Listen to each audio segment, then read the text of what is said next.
Blindado será proferida pelo terceiro sargento Canção da Companhia de Comando e Apoio, a Oração do Infante Blindado. Será dado toque de sentido.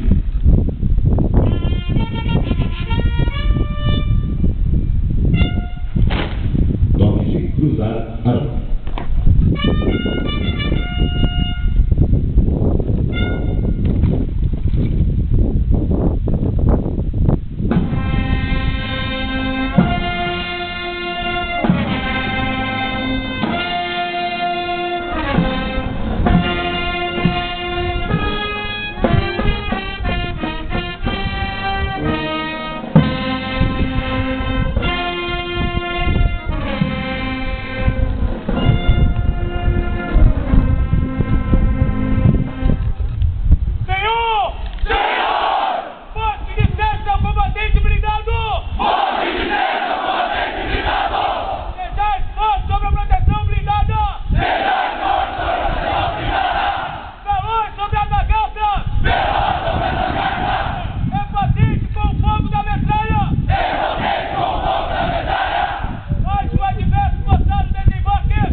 Entrega de diplomas aos estagiários que mais se destacaram durante o EAS 2009.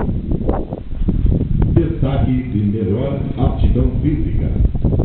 Aspirante oficial médica Araceli Franzen.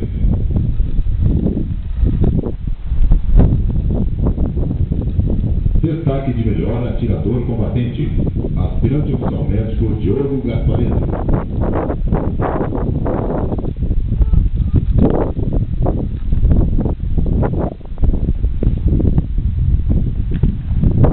Destaque geral do estágio de adaptação e serviço do médico Lucas Paulo Santos.